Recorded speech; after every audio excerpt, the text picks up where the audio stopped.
What happens when a person marked by a different destiny is deprived of one of the most primal forces of human life? I'm not talking about a whim. I'm talking about the impulse that has animated entire peoples, the one that ignites creativity, desire, intimacy, and even spirituality. Have you ever wondered what happens when a loved one, someone with an inner calling, a vision deeper than others, is cut off from this energy? Carl Jung described sexuality as something much broader than mere physical pleasure. For him, it was a vital current, a bridge between the unconscious and the conscious, between what we hide and what we reveal. Now imagine that bridge being broken. What remains is a fire trapped in your chest, a force that no longer flows and begins to devour you from the inside out. And here arises a disturbing question, one that few dare to face. What monsters awaken when this energy finds no outlet? Stay with me, because what you are about to hear will not be reassuring. But you might discover in these words a truth you've always felt in silence, without ever knowing how to express it. Being different comes at a price. When you have a greater purpose, when you see beyond the superficial, sooner or later you achieve something. What comes naturally to others is almost impossible for you. Others move through life with seemingly no effort. They meet people, form relationships, sleep together, break up, and repeat as if it were a simple and inevitable cycle. But not for you. For you, this simple scene is like a movie behind thick glass. You see it, you understand it, but you can't touch it. This isolation starts as a small annoyance, but it grows like a crack in a wall. One day you find yourself trying to fit in, moderating your words, putting out your fire so as not to upset others. You talk about simple things. You laugh in conversations that mean nothing to you. You strive to be normal, but in doing so, you strangle what makes you who you are. The energy you seek to express remains within you. And that's when another form of suffering begins, like a fire that never finds air, like a tension trapped in your body that follows you everywhere. You feel restless, as if something wants to happen but can't, as if your own life is blocked. And then the real enemy appears. It's not others, it's not you. It's the invisible system we live in, a society that celebrates superficiality and shuns real intensity. A world that embraces quick pleasures but shies away from talk of purpose, truth, or depth. The fact is, the sexual energy of the chosen one is neither light nor fleeting. It is intense, raw, transformative, and this intensity frightens more than it attracts. So even as you open your heart, even as you display your most sincere vision, the door to intimacy often closes, just as you seem about to walk through it. It's a cruel pattern. You connect, you give, you share, and when that connection threatens to become real, to become physical, to give yourself completely, something breaks. The other person backs away. History repeats itself. And then the inevitable question arises in your mind. Could it be that something is broken inside me? Could it be that I'm too demanding? This is the silent pain of many conscious men, carrying a love within them that no one seems to want, going through life with gifts that seem too heavy to receive, and eventually, this feeling becomes an invisible weight that one carries every day. In a moment, I'll explain why this rejection isn't personal, even though it feels like punishment. But first, you must understand the terrible price paid by someone marked as different. It's not personal, even though it's painful. When someone approaches your intensity and then moves away, they're not judging your worth. They're protecting their own balance. Jung said that the psyche seeks to maintain stability. When a presence activates deeper layers that a person doesn't recognize, the entire system tries to shut down. This isn't evil, it's defensiveness. Your presence not only invites pleasure, it also illuminates inner spaces that many prefer to keep dark. This is why they withdraw, this is why they sink. They're not rejecting you as a man. They're rejecting the mirror you inadvertently hold up to them. What no one tells you is that sexuality isn't simply an act or a release, it's pure psychic energy. Jung called it livid, not just about sex, but about the force that animates life, curiosity, creativity, the desire to unite with something. When this energy can't be expressed healthily, it doesn't disappear. It becomes tense and seeks an outlet elsewhere. This is when the signs appear: insomnia, repetitive thoughts, hypervigilance, and an irresistible urge to distract yourself. You're not failing. You're maintaining attention for which your environment is unprepared. There's a key concept to understand. The shadow, The shadow is everything you don't allow yourself to see, feel or acknowledge within yourself. It's not just evil. It also includes power, sensitivity, emotional intelligence, and deep desire. By showing your authentic self, you awaken the shadows in others. Your pure desire can reveal another's unresolved shame. Your clarity can reveal their confusion. Your thirst for truth can reveal their avoidance habits. This seems dangerous to those who still refuse to face themselves. And when faced with danger, they choose distance. There's another piece of the puzzle: complexes. Think of them as emotional knots in the unconscious. They are old patterns activated by certain stimuli. Someone approaches your intensity, and their abandonment complex is aroused. Another perceives your depth, and their inferiority complex is activated. They don't know it. They simply feel an inner pressure that pushes them to express themselves. Typical phrases appear: "I'm not ready, I don't deserve this. You're too much." This is not a verdict. It's a complex at work. Keep your inner story intact, even if it's painful. Now look at yourself. When you're chosen, that is, when you carry a consciousness that doesn't easily fit into the mainstream, you also carry your own knots. Prolonged deprivation can fuel silent resentment, a desire to isolate yourself, or the temptation to numb yourself. But here's the difference. The energy you don't release, if you don't tie it to anger or guilt, can be transformed into clarity. Jung called this individuation, the process of becoming who you fundamentally are, by uniting what you know about yourself with what your unconscious holds. This isn't an esoteric word. It's the path to true maturity. You may be wondering what to do with this tension that won't go away. First, understand, repressing is not the same as sublimation. Repressing is denying, concealing, hardening oneself internally. Sublimating is giving that energy a real and conscious channel. It's not about being a saint. It's about directing the flow so you don't break. Deprived of sex, your body demands an outlet. If you choose blind paths, the energy controls you. If you choose conscious paths, you lead. And no, I'm not talking about quick fixes.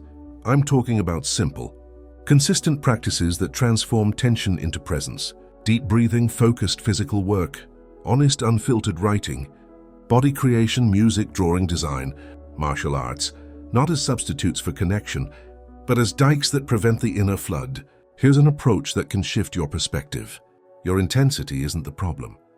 The problem is trying to fit it into molds that can't contain it. When you try to shrink yourself to be accepted, you're the one dividing. One part acts, the other suffocates.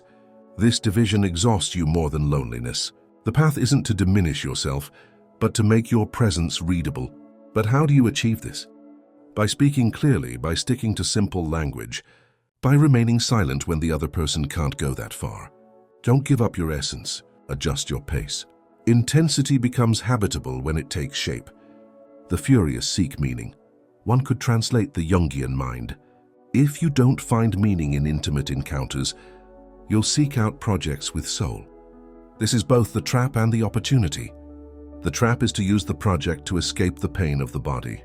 The opportunity is to build a work that is a bridge between your light and your darkness, a bridge between your inner world and that of others. It doesn't satisfy your human need for connection, but it does prevent the pressure from making you cynical. You might be tempted to conclude, "So my destiny is to be alone." Don't rush into it.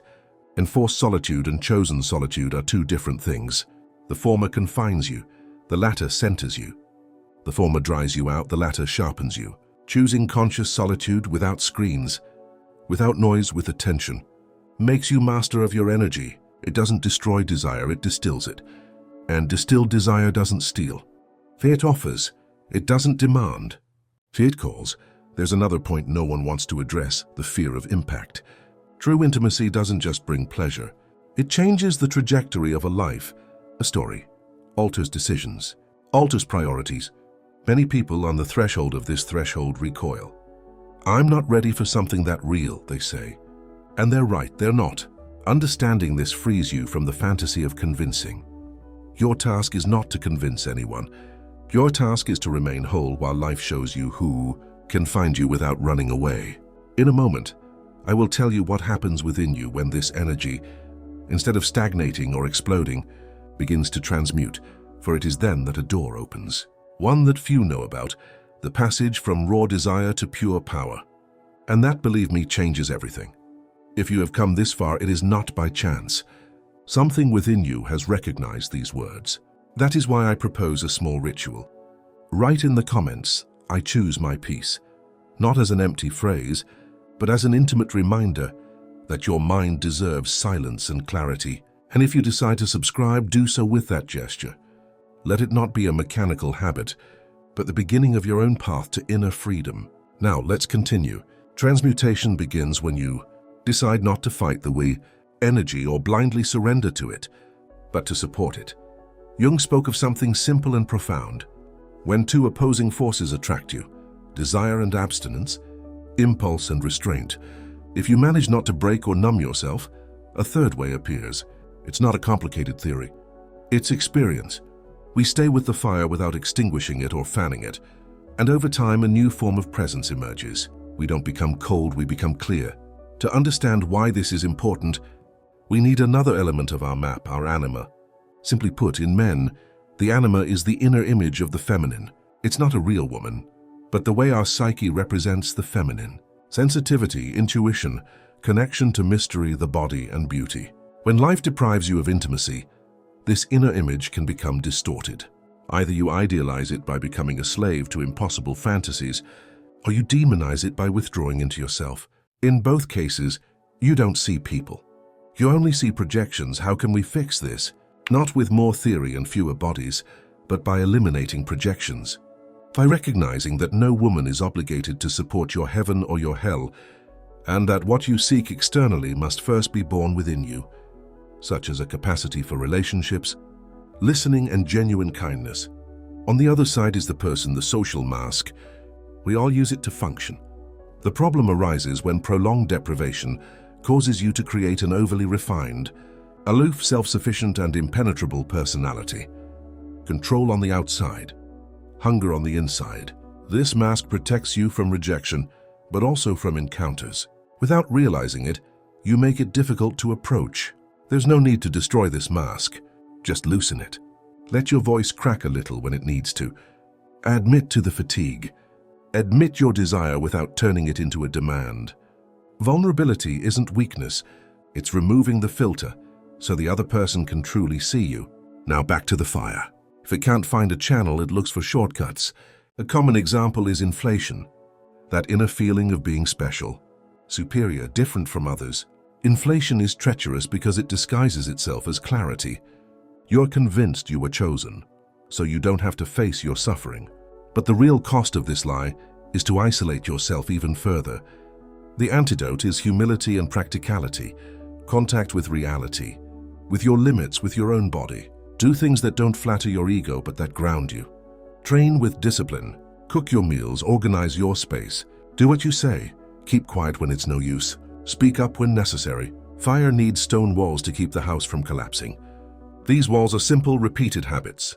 Another false path is spirituality as an escape, using noble ideas to avoid feeling the hurt, transforming continence into a trophy to be exhibited above others. If we do this, the energy does not become pure, it freezes. Jung did not propose denying the body, he proposed integrating it, which is why he insisted on listening to dreams. Say this without mysticism. At rest, your mind sends you images that reveal a truth you don't accept during the day. Water generally represents emotion.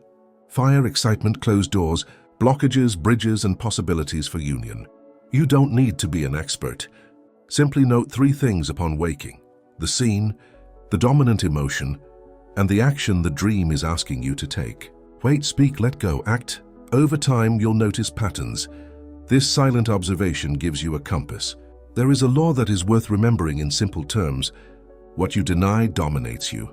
What you integrate transforms you. If you deny your eroticism, it haunts you in crude forms. If you integrate it, it becomes attention, a taste for form, the ability to be present.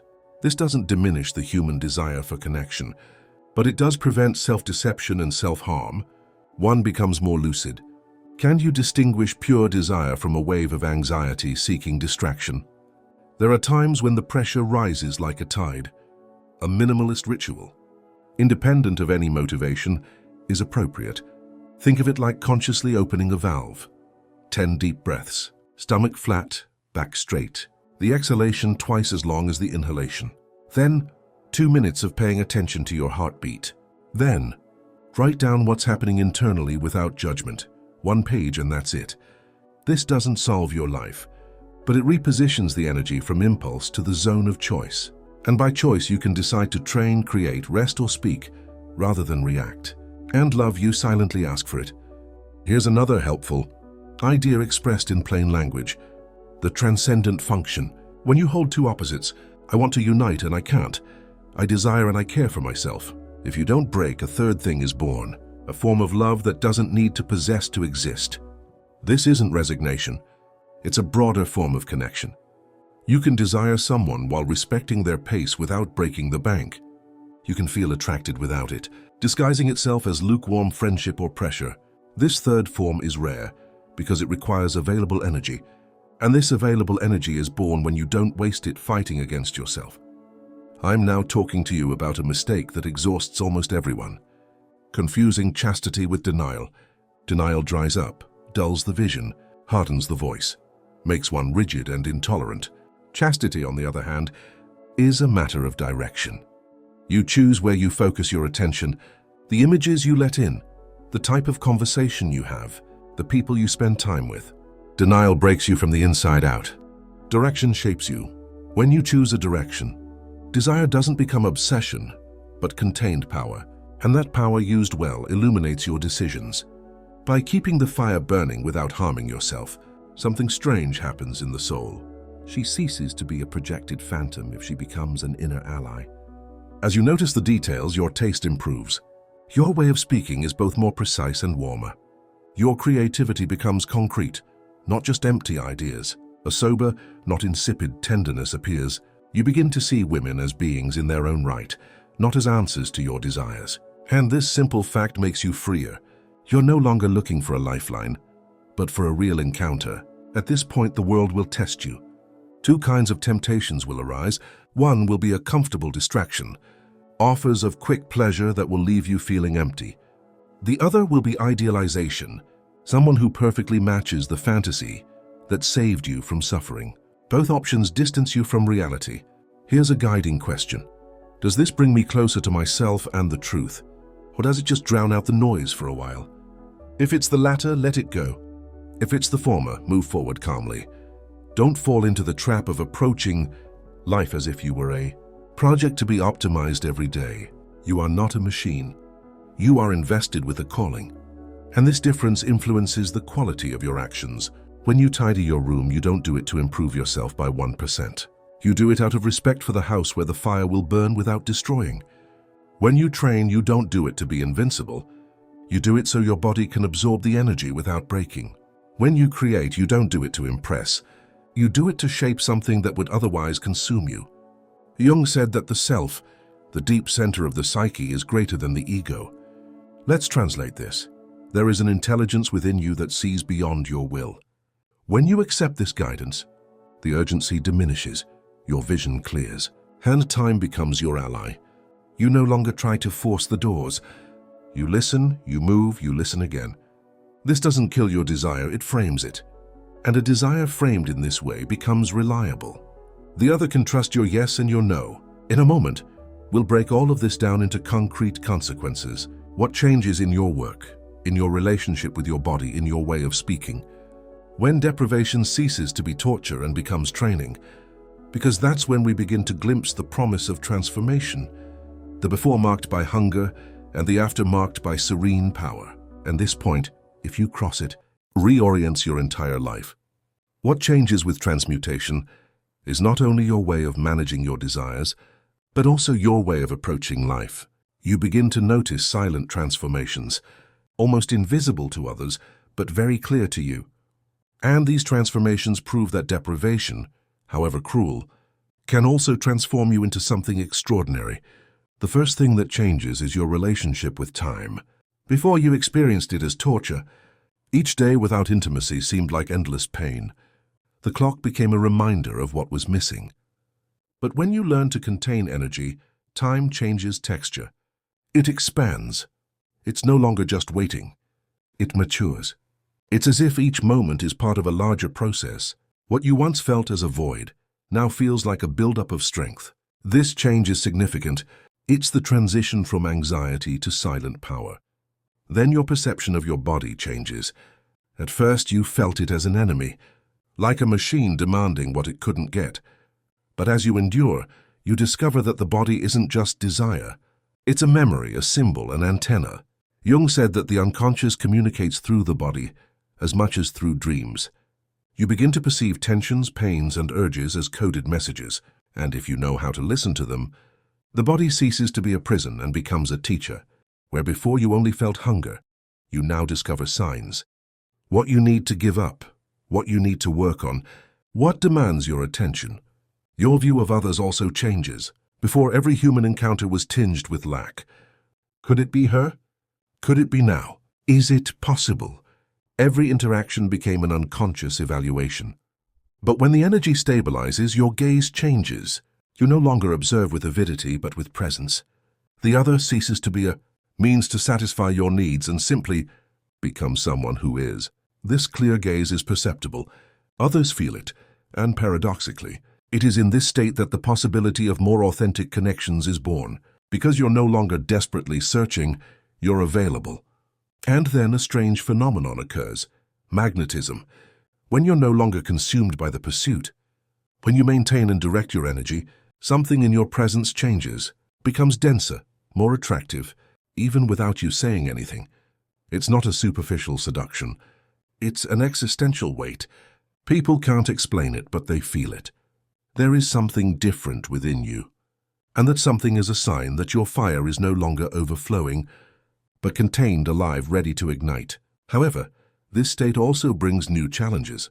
One of these is the temptation to believe yourself invulnerable. Since you no longer suffer from hunger in the same way, you may delude yourself into believing that you have conquered desire, that you have transcended it. This pride is dangerous because all it takes is one breakup, one unexpected encounter, one caress, one opportunity for true intimacy, for the illusion to crumble. The lesson is clear. You are not made of stone. You are still human. The difference is that you now know how to inhabit your desire without destroying yourself. But you must never forget that fire. Even transformed remains fire. Another profound change occurs in your creative capacity. Jung insisted that relief, when not expressed sexually, finds an outlet in work. And this is not a romantic metaphor. It's literal. You discover that you can concentrate for hours on building something, and the energy flows without exhausting you. Your mind opens to new connections. Previously scattered ideas take shape. This isn't about replacing sex with work. It's about understanding that the same force that seeks physical union can also seek symbolic union, uniting concepts, sounds, movements, and efforts. Thus is born what we call creation. And as you create, another transformation takes place. Your sense of life, what was previously only a personal suffering, begins to fit into something larger. You begin to perceive that your life is not meant to repeat the usual cycle of pleasure and routine, but to chart a different path. And while this insight may be painful, it also gives meaning. Deprivation ceases to be mere punishment. It becomes training for something greater, something you don't yet fully understand, but which is dawning within you. Therein lies the dark paradox. The same force that could have broken you now makes you stronger than ever. The same emptiness that seemed like condemnation becomes a fertile space. Solitude, once a punishment, is now a discipline, and you understand. It's not that you've lost something essential. It's that your life has been marked by a different destiny. Painful, certainly, but also luminous. In a moment, I'll show you how this process transforms not only your inner self, but your entire destiny. For when deprivation is integrated, when it is no longer an enemy, it becomes the gateway to a way of life few people know. And that door, once opened, forever changes the way you move through the world.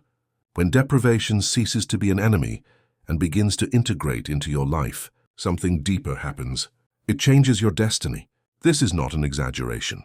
Previously, your path was marked by the constant search for what you lacked. Every decision, every relationship, every effort carried within it the hidden hope of filling the void. But when we learn to sustain our energy, this dynamic reverses. We no longer chase it. we shine. This changes our choices, our way of speaking, our way of working. Life ceases to be a hostile environment and begins to present itself as a space where we can act with clarity. The deprivation that seemed like condemnation becomes a filter, removing you from what could never sustain your intensity and leaving you with only what truly has the strength to resist your ardor. Thus, your destiny is purified. It's not that you have fewer options, it's that they become more real. The relief that once dragged you down now becomes a compass, and your life begins to orient itself in a direction that is no longer accidental, but conscious. Here, the final promise is revealed. What seemed like destruction is actually preparation. Every rejection, every solitude, every night of contained fire forged the ability to inhabit one's destiny without betraying oneself. And this destiny is not to live in boredom, but to live with a lucidity that few achieve, because few can bear the price. What I've shared with you isn't just a theory. It's the harsh reality of what it means to be a genderless chosen one. It's not a punishment, it's a transformation. And if this resonates with you, feel free to write in the comments, "I choose my peace." Subscribe and join me on this journey, because the question you should be asking yourself today is, what will you do with your fire now that you know it was never an enemy, but your highest calling?